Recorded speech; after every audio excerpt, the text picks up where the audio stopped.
Hey there, Sabine here, back with video 46, and we're continuing the social capital series. And so today I want to share from one of the quotes that I personally really love, and that's really coming from James Clear's book, Atomic Habits. You don't rise to the level of your goals, you fall to the level of your systems. And I use this quote often, especially when I'm talking about social capital, because while I'm really focused on ensuring that we are relationship human centered first, I understand that as human beings, we get distracted. Things are easy to fall through the cracks, and sometimes building those relationships and keeping those gears going to build that pipeline of future opportunities that can easily fall through the cracks, especially when you have, a lot of work on your plate, or maybe your head's down in client delivery. And so for me, being human centered also means creating systems and having tools in place that can help me remember or help me keep on track and accountable to doing the things that I said I was going to do, which is primarily around maintaining and building relationships to help also grow my business. And so what does that look like in practice? So as for most business owners, we have a CRM, right? Or we have some sort of a process in which we're tracking opportunities.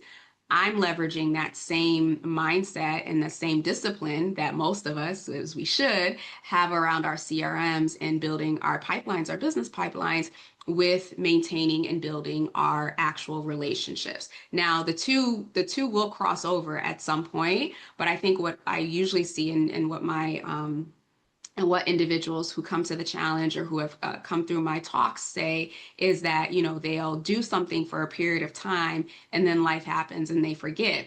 And so what I'm suggesting is that same level of discipline that you have when it comes to nurturing leads, that you're doing that with your network as well, and you're doing that concurrently, whether that means keeping a separate space for individuals in your network that you can reach out to and touch base with within your CRM, or you're creating a Google Sheet, something to help you track. And in that tracking, you're identifying who it is that you've spoken with, when did you talk to them, what do they have going on, because likely you asked a lot of questions during your conversations. What are some of the things that you've offered to give or that you've given to them in the past? And then looking ahead, what are they working towards, so that you have this information in a space so that when you reach back out to them, whether your cadence is every 30 days, every 45 days, every 90 days, whatever that looks like for you, you have a baseline that can help you remember, this is what we talked about, this is what I gave, this is what they gave me, and now you're continuing to build upon the conversation and upon the relationship.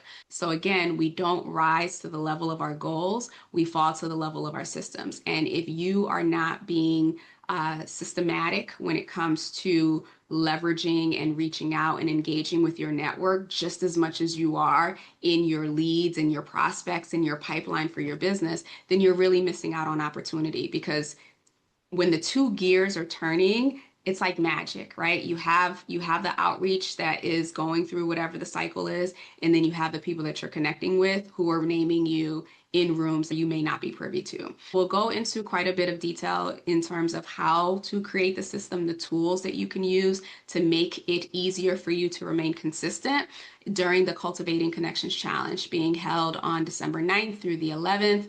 You can find details in the captions as well as in the comments below. Registration is free. We meet for an hour a day from 10 to 11 Pacific or 1 to 2 Eastern. And during that time, you are walking away with tangible things that you can put into play that same day. So I invite you to join. Feel free to reach out to me if you have questions or need additional information. Happy to answer those. Otherwise, I look forward to seeing you in the challenge on the 9th. With that, have a great rest of the day, and we'll talk soon. Take care.